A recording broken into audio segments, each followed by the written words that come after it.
Hello and welcome to another edition of Marked Out Wrestling Podcast. I am your host, Adam Baum. Alongside me is Brian, the Bionic One. What's up, BT?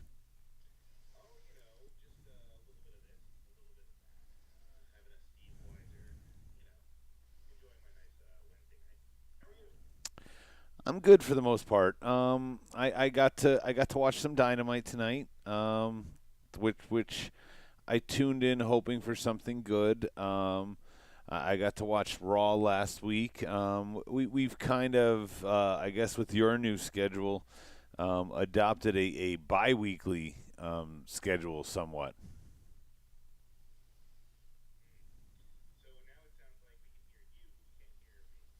Oh, awesome! So I will work to fix that as I talk. Um, so, no, with your new announcing travel schedule and stuff, it seems like we're only on every other Wednesday. So we haven't quite got to where we have you every week, so to speak.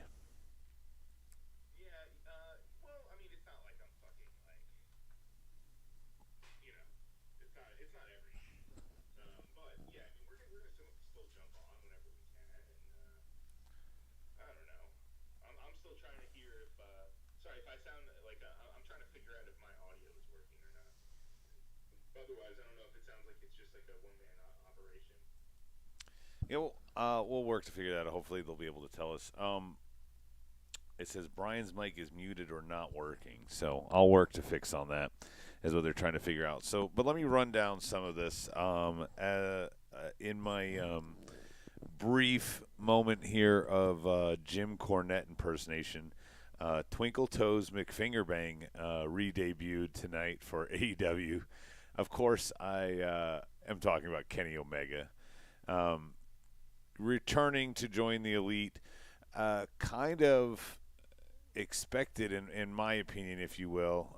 I think we kind of knew that was what was going to happen. I think we kind of knew that he was going to be the missing guy.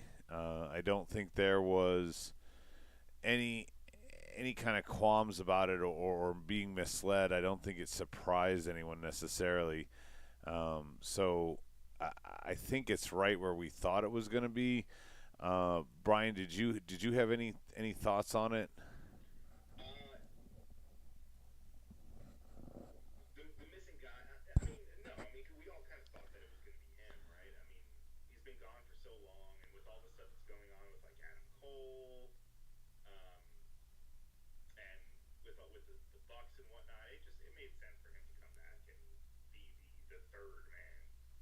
So so with that said, Kenny Omega being the guy that returns, and you mentioned Adam Cole there, like why? And that this is more. I don't want to overshadow Kenny's return here, but I wanted to talk about more about the bigger picture of the trios title here. Is we have no undisputed in the bracket, and I'm wondering, does undisputed take someone's place? What exactly happens?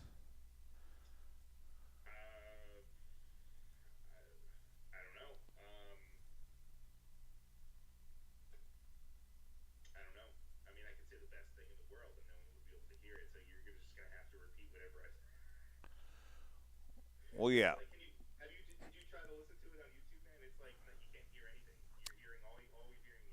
all you hear is me.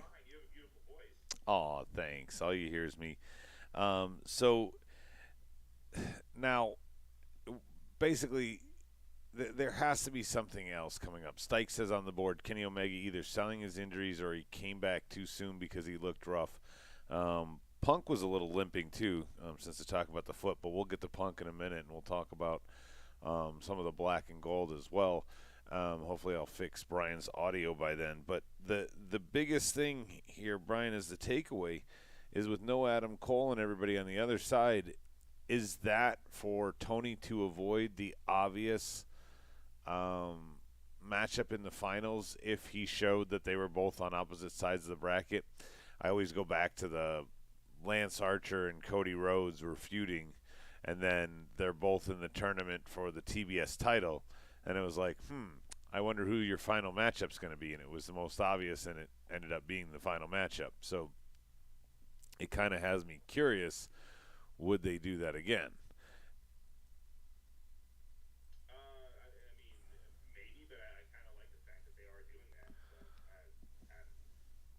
So you're in favor of like undisputed somehow getting in here?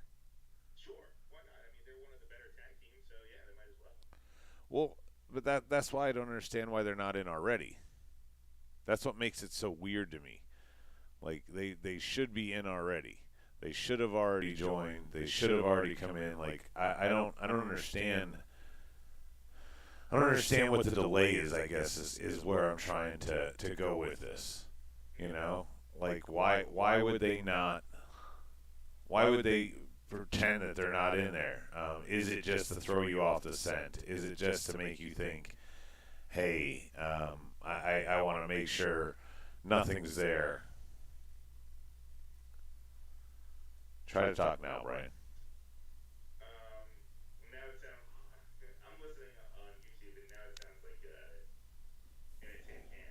Now, I sound in a tin can, or you sound in a tin can? Oh, that's no good. So screwed that up. Uh, that's always good. I go from sounding good to tin can while you go completely off.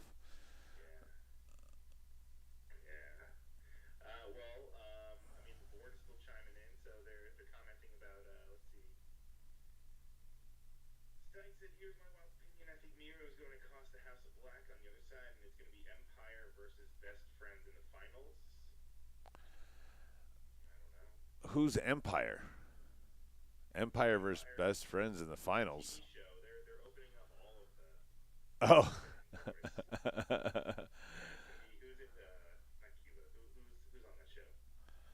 So I heard that Malachi might be injured and he's working injured. So is there a chance that maybe Miro takes out House of Black before they even start, before they even get to the match, and Elite jumps in to take their? I mean, sorry, Undisputed jumps in to take their spot.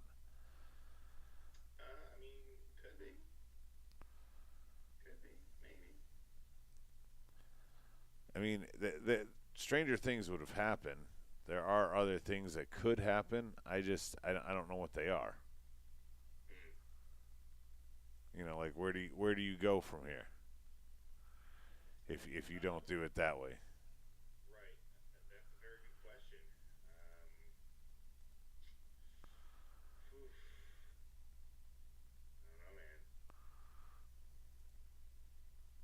So the United Empire is Osprey and Company. Oh, okay.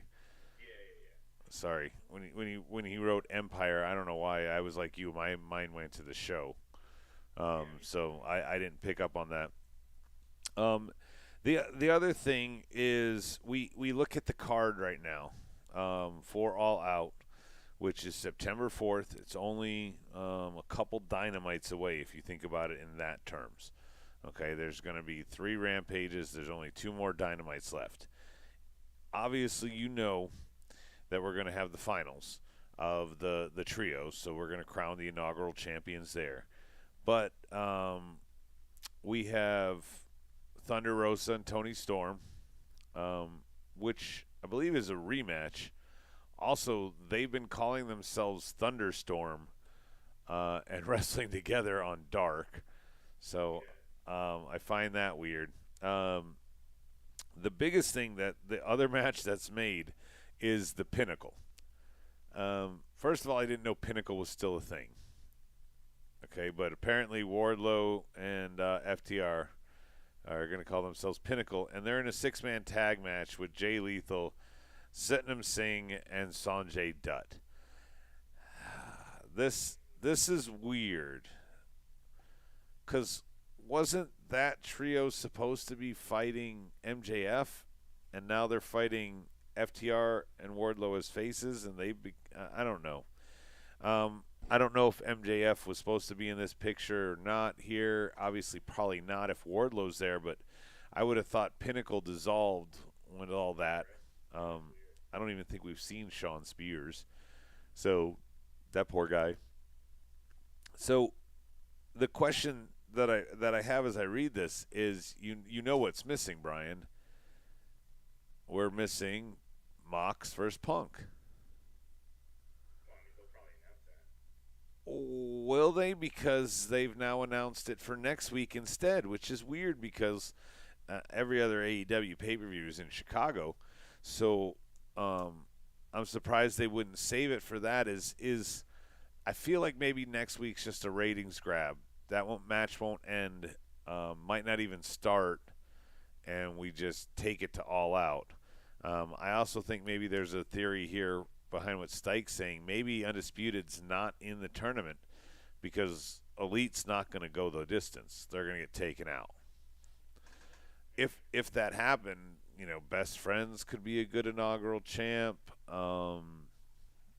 Death Triangle doesn't make any sense because Pac's already got a title.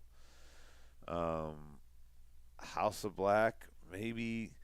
I definitely don't think Trustbusters. I don't even under that. Um, Sean Spears and Cassie is expecting a child. That doesn't mean expecting. That means Spears needs to be working his butt off right now, so that when the baby comes, he can take the time off and have money. Thunder Rosa needs to go heel. She's getting stale as a baby face, in my opinion. Stake says, I think ever since Mox's first title reign, I think everybody at every title, other than those first two, has chased very well, and then they've gotten to the title and they haven't been a great champ. Jericho was a good champ. Mox was a good champ. But the others, even SCU, the inaugural tag champs weren't great. We got Swerve and Keith Lee. They're like placeholders down there holding the tag titles. It's a weird feeling down on the bottom there. I was hoping maybe Rob would get here soon to fix your audio. I've tried everything that I can on my end. I'm not sure if you just flat out aren't connected or something, because I lost the picture to you as well during all this. Maybe you want to try and recall if I hang up on you? What, call again? Yeah. What, is on Skype? Yeah. Sure, yeah, I'll call. So we'll see if that works. To get Brian back on the line. I'm sure this has no effect, Brian, but we'll give it a shot again. Hello. How's it going? Hello. So Stike says he's thinking like me.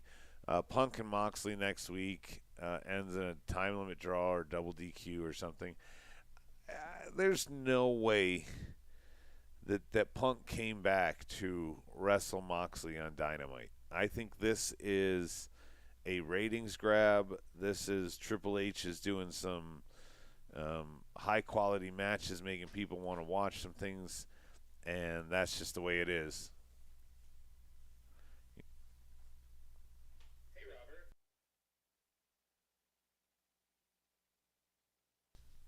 Yeah, probably because you had the thing plugged in the wrong fucking thing. I have what thing in the wrong fucking thing? Audio issues with Brian. Yeah, I'm fine, but they can't hear Brian. I think Brian's only coming through my microphone on Hi, Robert. the other side. It'd be great. It's all So, checks.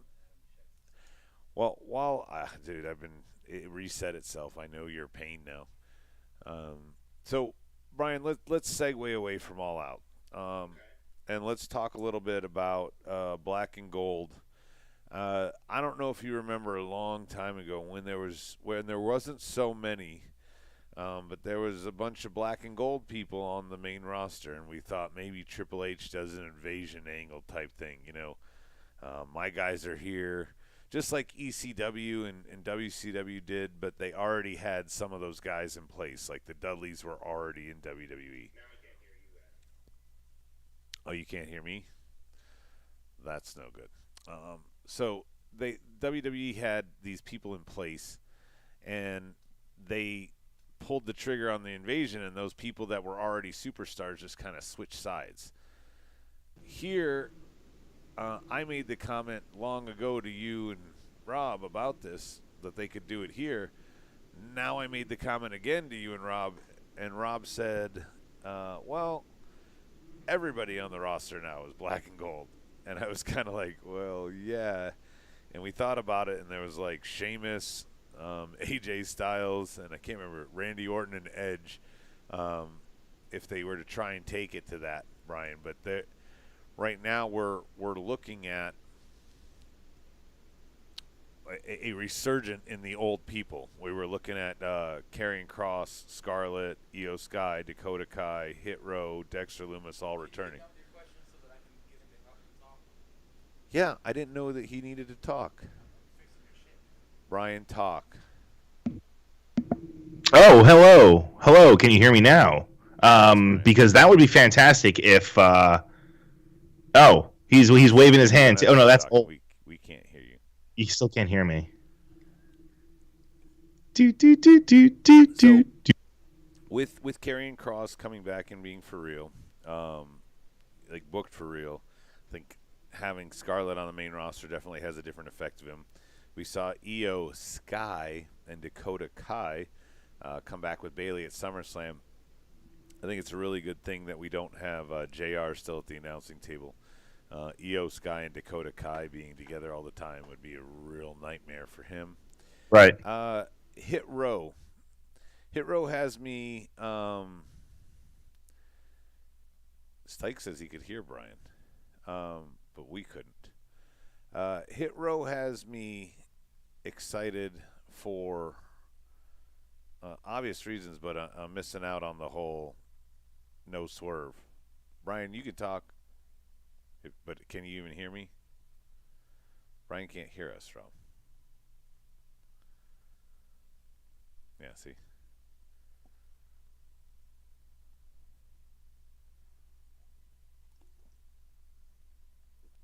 He's working on it, Brian.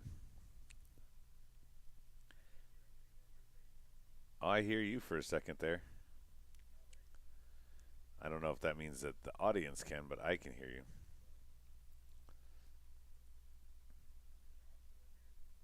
Yeah, he's trying to fix it if you want to keep talking, I guess.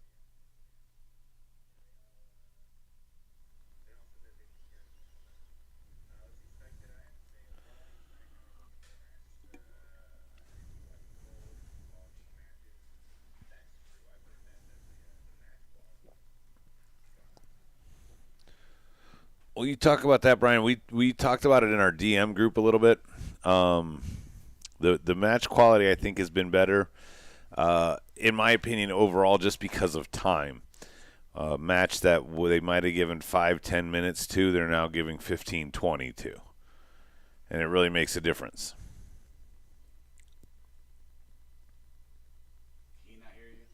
Can you not hear me again? Brian?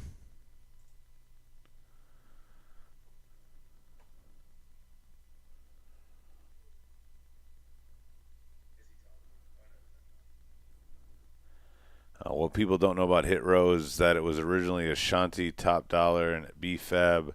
Swerve was added to the group late by Triple H. That's what Stike says. I did not know that. Rocky says he can hear me, but he can't hear Brian, so. You can hear me cutting in and out?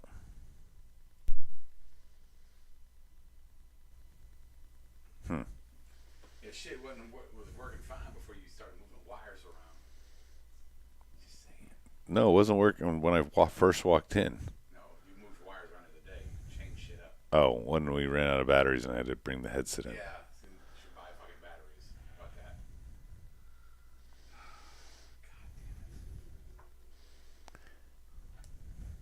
that? Oh, Rocky says that's why they're calling themselves the original OG3. OG3. Triple H made the U.S. title and IC title more important than it has in the last 5 years. Yeah, he's also done a really good job, like on the Ciampa being called up. Ciampa gets to pin AJ clean. Brian, Rob is hand signaling you if you can hear me. But he gets to pin AJ clean, get himself as a digital. Brian, he can't hear us.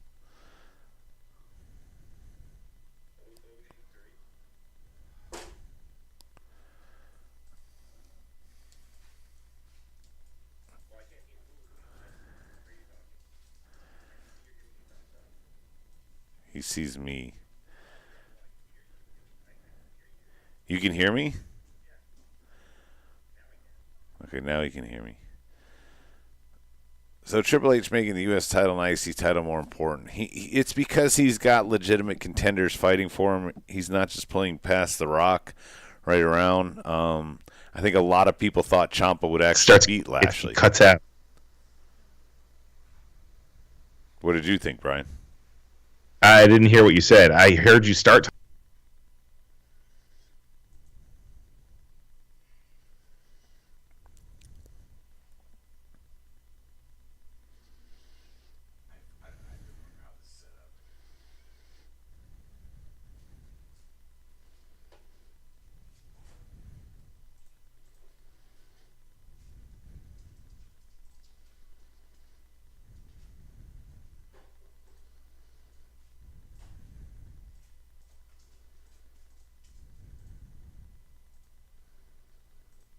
Tell him to talk. Brian, can you talk? Can you hear me? His mouth's moving. I think he's trying. Yeah, I can't tell if his mic is working if he doesn't fucking talk. Now, I'm not trying to be mean. I'm just like, damn, I'm trying to help motherfuckers do shit, and they just like, oh, I'll just be quiet and see if the sound works.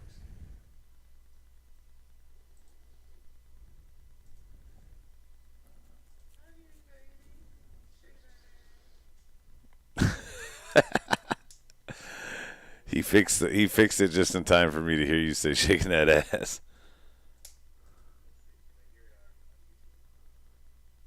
Asked to say, can you guys hear Brian?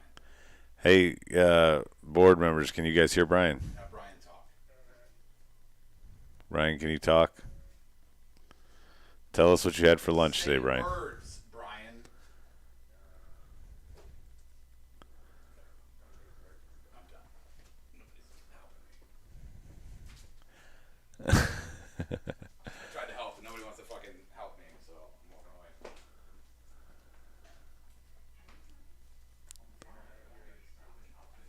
Yeah.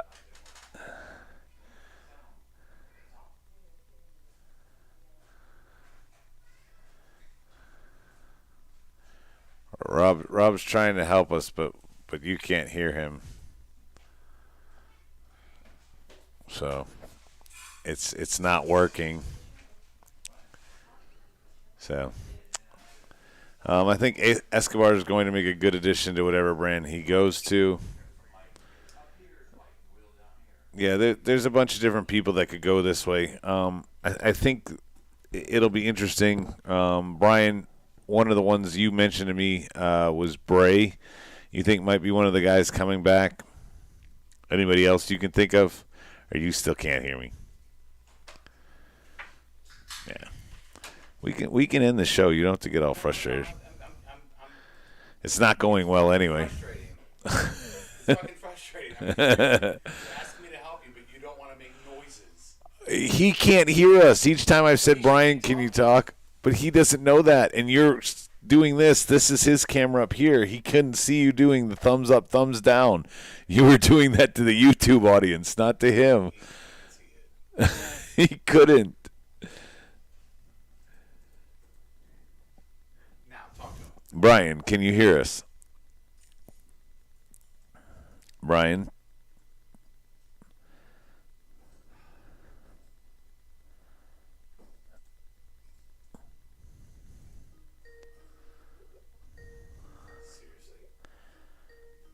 Oh, he hung up. That's why you can't hear him.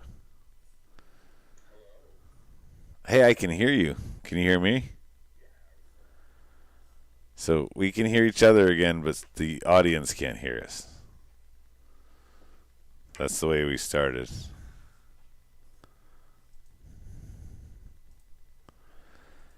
We need one of those memes, how it started and how it's going.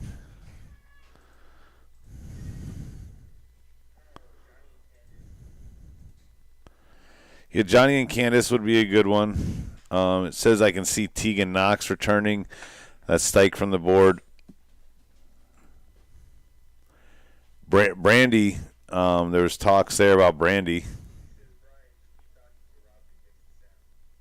Yes. Yes, that's what Stike says on the board. Tell Brian the fucking monologue or fucking Yeah. talk. Brian, I put in the text. Shit out. I did. I told him to just keep talking. Brian, just keep talking until. Look at I said, Brian, just keep talking so Rob can fix out. Yeah, just sing us a song. Sing us one of your metal ballads.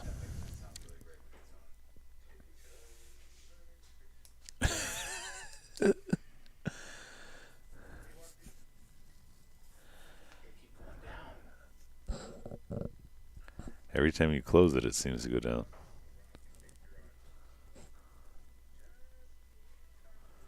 Or did it reset because it's a new call?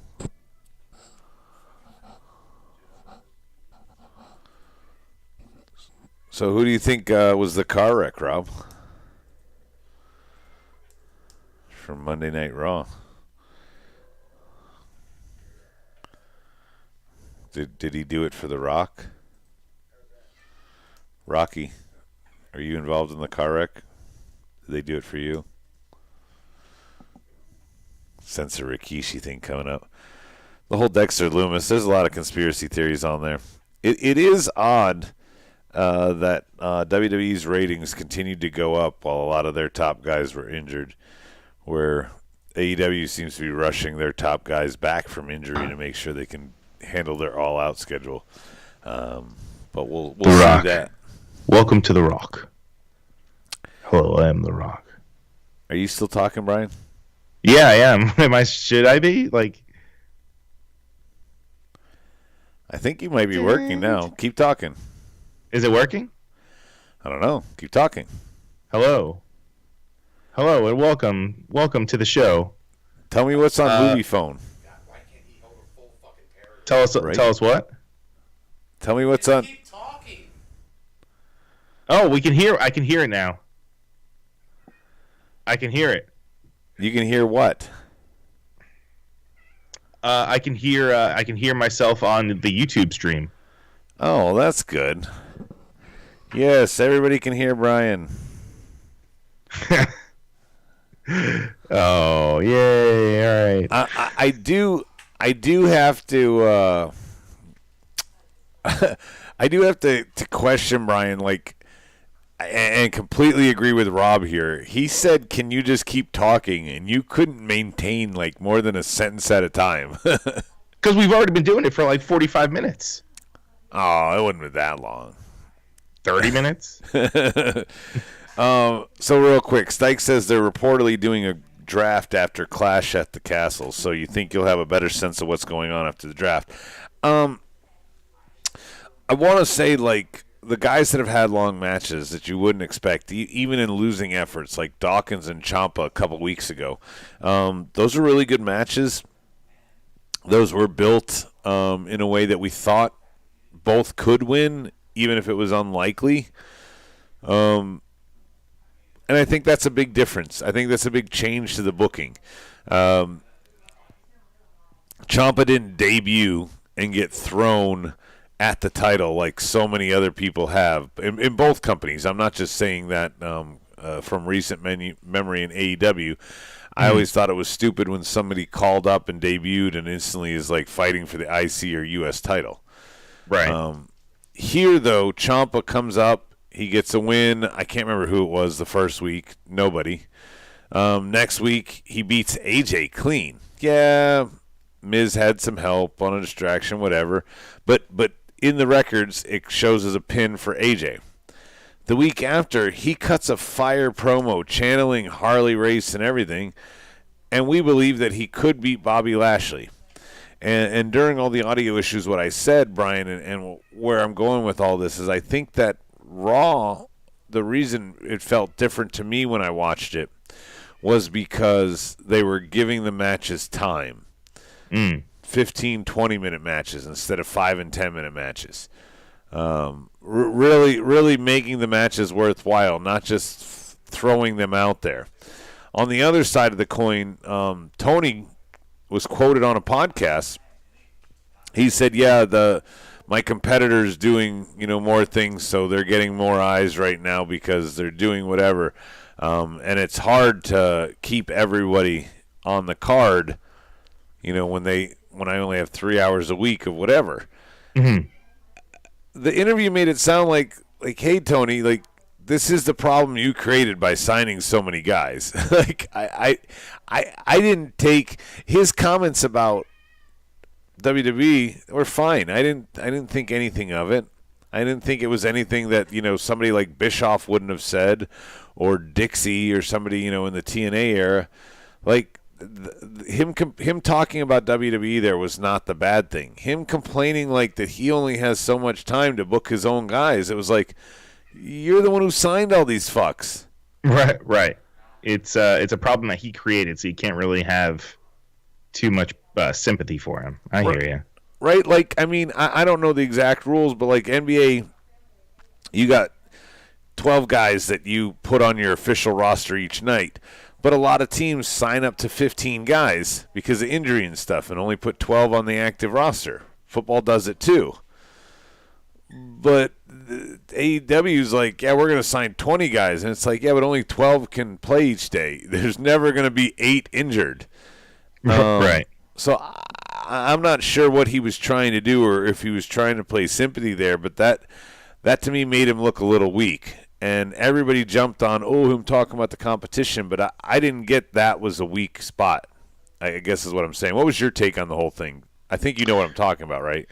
Well, about just Bischoff just coming at Tony, coming at AEW? No. When Tony was on a podcast and he was asked basically, hey, WWE's doing better without Vince, and he was like, yeah, I see more eyes on the product, now, but he kind of was like, well, that's kind of good for business.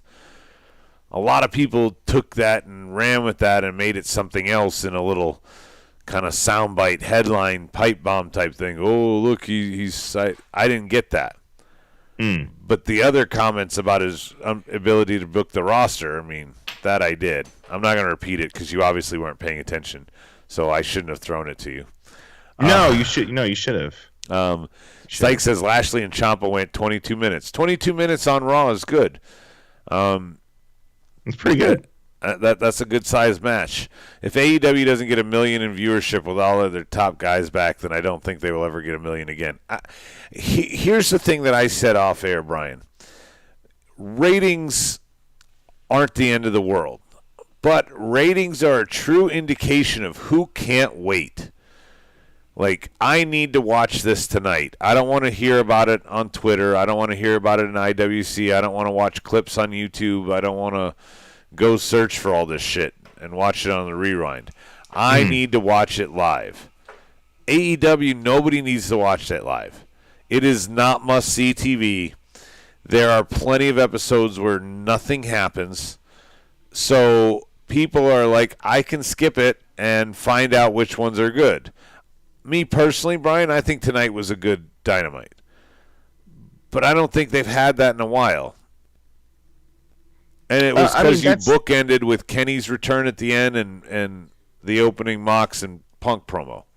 Right. I think that's just because you're not a Omega fan, you're not a Bucks fan. No, I'm saying, did you hear what I said?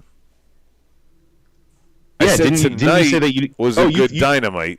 Oh, you said you thought it was a good Dynamite. It was, but... Oh, I'm sorry. What I'm saying is, why should I tune in every week when I get 1 out of 3 that's good? The last 2 weeks were not good to me. This week, on paper is a good episode. You bookend your show with Mox and Punk at the start and Omega's return at the end. Sure. So I think you got a good show start to finish booked tonight. But again, you're 2 weeks out from All Out. You have no matches square. And they're like, hey, we're going to give you Garcia and Bryan Danielson. Why wouldn't they build to that and let that be at All Out? Why wouldn't they further that storyline? Because that was a pay-per-view quality match. You think so? AEW standards it is. Oh. And I don't. I'd have to go watch it again to see how much is Garcia and how much is Danielson. But Danielson always puts on a great match to me. So I mean, we're splitting hairs by calling it that. I just think, well, if you're gonna, you should have done something to further Danielson's road to All Out and in a match, but you didn't. Stike says, even now when there's a DQ on Raw, it makes sense. KO and Drew ending in a DQ is the right decision because it protected both men. Both look strong. Both have problems with the bloodline. Yeah. There are times to make it look good. Earlier, Brian, we were talking about NXT stars to come back. I think Johnny and Candice. Yeah, I think they're going to come back. Bray. These are all guys. And I think Johnny and Candice, if you were doing the way, even if Candice isn't ring ready yet, she could still start showing up as a character. What, do you think? You think they would put Theory back with them? Yeah. I think Theory. I think the reason they're keeping Theory off TV right now and not booking him to the moon like he has been is they're trying to give him a directionless storyline, and then they're going to come in as the mentors and show him the way, Brian. Right. No, I think that's where they're going with that. KO and Sammy are going to take the titles from the Usos. That's a good one. I think overall Triple H is rebuilding the tag team division there. Totally. Where I find it funny that AEW, all their tag teams are in the trio tournament. All their real tag teams are in the trio tournament, while the Frankenstein team is holding the belt. Yeah, what? And we thought that Frankenstein team would fight FTR at the pay-per-view, but they're not. I don't understand. I don't understand AEW giving us matches too soon. My final thing, I do want to dissect a little bit about the Punk promo, Brian, before we sign off. He said that Jon Moxley wasn't even the best John he's ever beaten. He'll never be number one. He's number two or less. He said the only thing, he said he used to be the third best in a faction that you were in back in the day, and you still are third best in a faction that you're in, kind of Sight and Shield. Funny. He said your best friend, number two, Kingston. He goes, isn't he? He goes, he isn't even the best Kingston in a locker room that I've been in. Sight and Kofi. Right. That's so I'm good. torn. I looked at IWC's comments, Brian, without dropping all the juicy details of everything he said. I'm kind of torn here.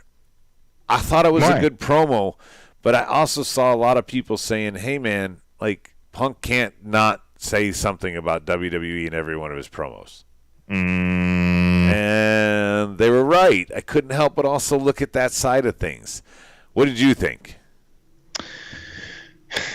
I mean, yeah, I don't have any problems with him taking shots at him because whatever. The guy was there and he fucking lived through it. So whatever. I mean, and turns out that he's been right about a lot of the stuff too.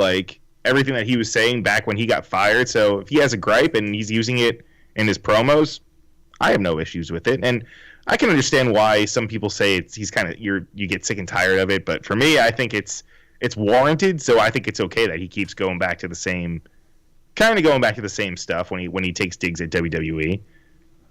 So, okay, I here's my thing, and here's where I took it. When you look at the other side of the coin, and you have what Mox said.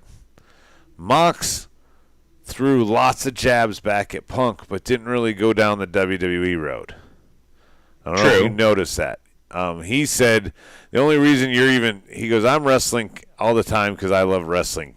He goes, the only reason you do it is because you ran out of money and you had to come back. No, but I mean, seriously, he was taking shots that were beyond the fourth wall, but had nothing to do with the old, thing, which is weird because let's not forget those two Punk was involved in the debuts of S.H.I.E.L.D. Sure. So there is some history there. But they can't really call on it, and I don't think it felt like Mox didn't want to call on it. But Punk's like, yeah, I'll use any excuse I can. I don't know. Good promo. I just adding that to it.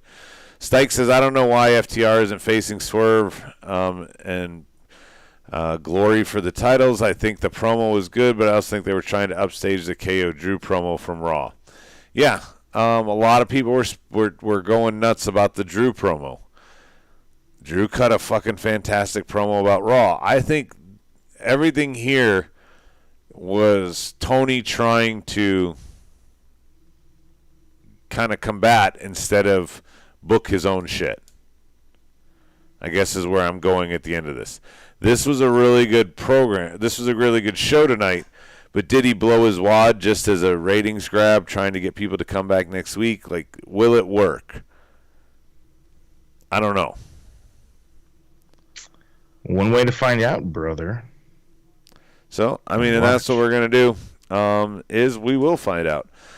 So we're going to be back 2 weeks, Brian, or are we going to be back next week? I don't know. I mean, I think I should. Oh, no, I'll be away. Yeah. I have a bachelor party. Yeah, that's right. I'll be away. So let's keep it at the 2 week schedule. We're going to be back for the go home. We'll do our all-out predictions. We'll see what the rest of the card shapes up to be. Tony Storm, Thunder Rosa.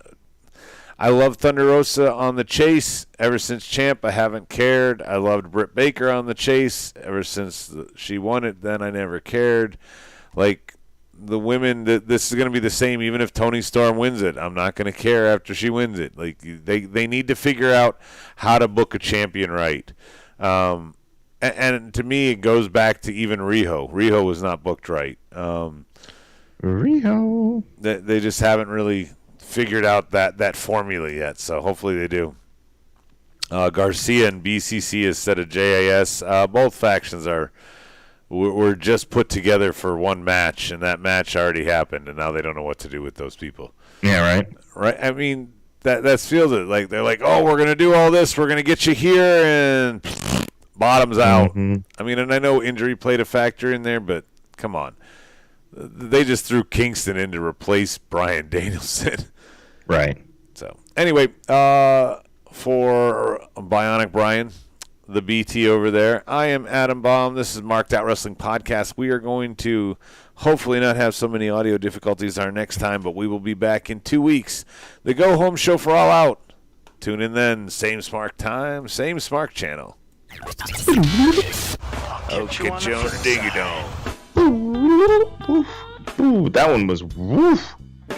Some issues later. See you in the chat. By U Record Studios and is recorded. See you in the chat. I'm Lindsay. Carolina. Subscribe, follow, and listen to us live. Follow WWE programming on YouTube, Twitch, and Facebook Live.